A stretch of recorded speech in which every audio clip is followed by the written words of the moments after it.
Oh, the consequences of our decisions. Who likes to eat the consequences of our decisions? Well, if they're good ones, we all like it. If they're not so good, I'm Elizabeth Inman. This is our one-year daily Bible study. We've got a house full of people today. Going to have a house full of people for the next few days. You're going to see some different faces on our Bible study coming up. I'm excited about that. I tried to get my sister on with me this morning, but somehow I failed to mention it to her until just a few minutes before Bible study, so she kindly declined and said she wasn't ready. But, you know, since she's my sister, she's known me for a long time, she wasn't surprised at the last minute offer. Ooh, we got more people coming in. The more the merrier. We are reading all the way through the Bible together, reading some fascinating historical stories, some action-packed. We're reading some stories that'll make you pause and go,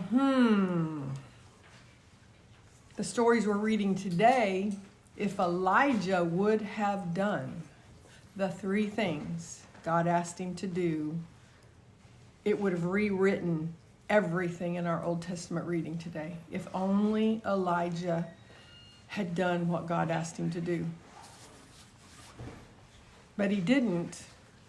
And we're reading about a lot of people dying today. Golly, I wonder if there was a replay of my life and I could literally spiritually see the consequences of all my decisions. Well, I can already tell you, I don't think I could survive it. I had 15, 16 years wandering in the desert as a result of bad consequences, consequences of bad decisions I made.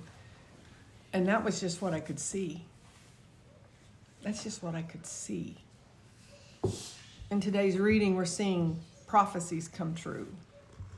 And these aren't good ones, necessarily. Well, depends on how you look at it. I mean, what we're reading about today in today's reading, 2 Kings chapters 9 and 10, is the demise of King Ahab and Jezebel's reign. Spiritually speaking, that's a very good thing. But people died. People died. Hello.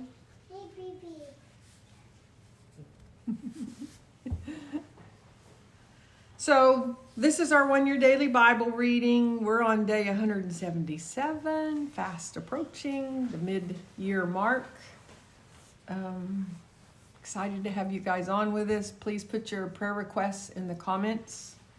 Put your comments in the comments. Your comments in the posts.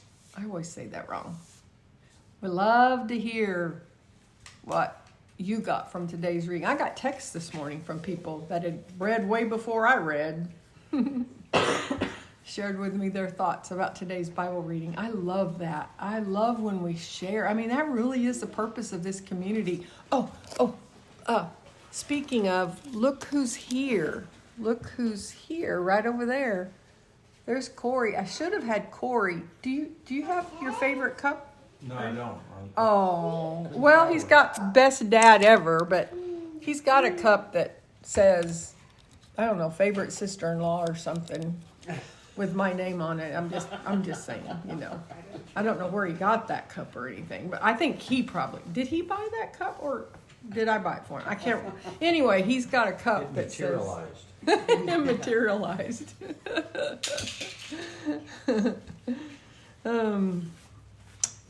We do these Bible studies 7 days a week, 8:30 a.m. Central Standard Time. We do noon nuggets Monday through Friday at noon Central Standard Time. And please share it. Let's spread the word. Our ministry gives away Bibles for those that can afford to get a Bible. Bibles, some of them look like this. This is a one-year daily Bible that is available. Some of them look like this one-year daily Bible. We use the Tyndale version. we use the New Living Translation because we have brand new people coming on with us all the time. We have people coming on who has never read a Bible. Just recently, in this office, we gave out Bibles to somebody who had never opened a Bible before. Oh, I'm going to talk about a humbling experience.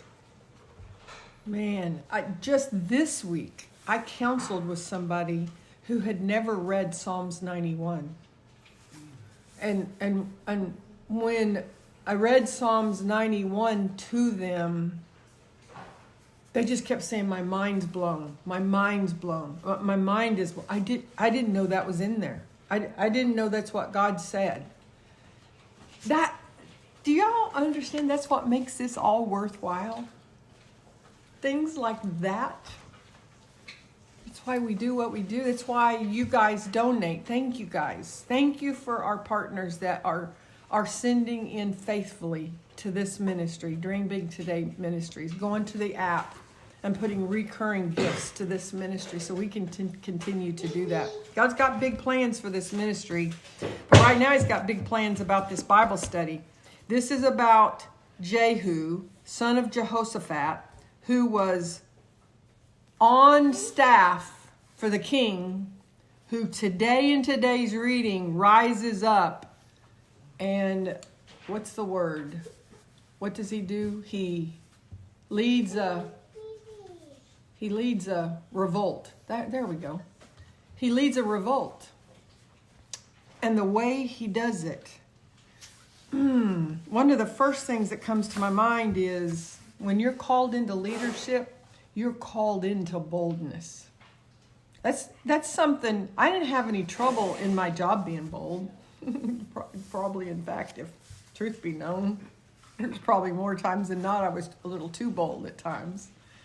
Maybe not. But when you're called into leadership, when you're given a leadership position, you should do that position with boldness. Well, Jehu's setting quite an example today of boldness, without a doubt, with boldness. You know, it's like when it was one thing when it was just me, and you know, I can remember in 1998, I think it was. No, it couldn't have been that. 2002, I knew that I knew there was a ministry. And in the beginning, the ministry was going to be Candle Ministries. Let your light so shine, because that is my life verse, Matthew. Anyway, that let your light so shine, Candle Ministries. I knew there was going to be a ministry. But you know what? I didn't have a clue what having a ministry was, and I certainly didn't know the difference in having a ministry and leading a ministry. And then even when it started taking shape, we'd been reading this daily Bible for a few years. I was a leader in my job. I had a lot of employees that I was responsible for. I didn't have a problem with that. But with every step of the way, as the ministry started forming, as God started putting it together, inside of me was a huge hesitation to step into the leadership role until it really culminated just a few years ago that I really believe I reached a pinnacle, a crossroads of you're either going to lead or somebody else is going to lead.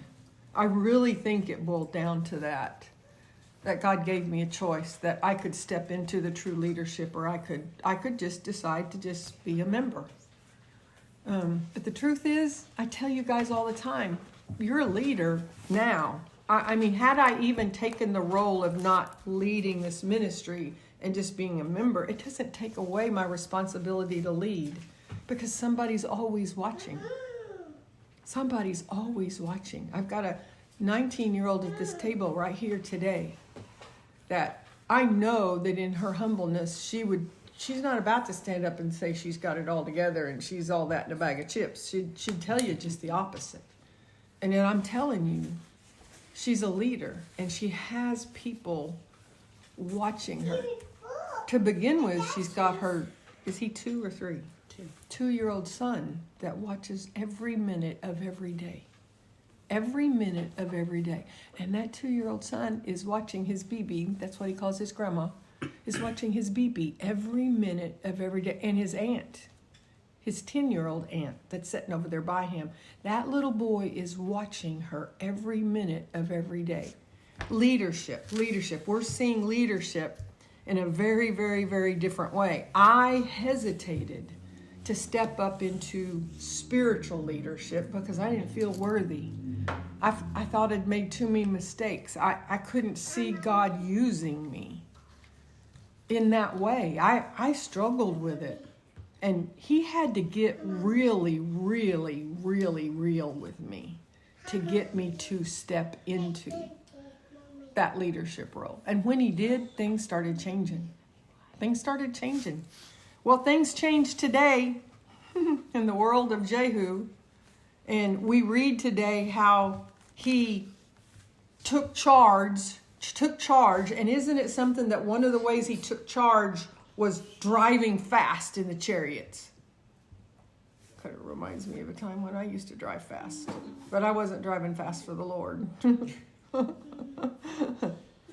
He had a reputation. It spread about his driving fast. I won't go into all the things I could say because things are not as they seem. It's like that's been a theme all week long in our reading, that things are not as they seem. And so verse 21, then the king Joram of Israel and King Hazael of Judah rode out in the chariots to meet Jehu. They met him at the plot of land that had belonged to Naboth of Jezreel. Now remember who Naboth was. King Ahab wanted his vineyard. Naboth told him no. Queen Jezebel said, oh yeah, you're going to tell my husband no, let me show you. And she had him killed, and King Ahab took over that vineyard. Not a coincidence. So here it is. God allowed Naboth to be killed, but God revenged that death. Avenged that death. Use the right word. There's some people that just need to hear that right now. God avenged Naboth's death. That's what we're seeing play out in today's reading. King Joram demanded, do you come in peace, Jehu? And here we get the first glimpses in today's reading. Jehu replied, how can there be peace as long as the idolatry and witchcraft of your mother Jezebel are all around us?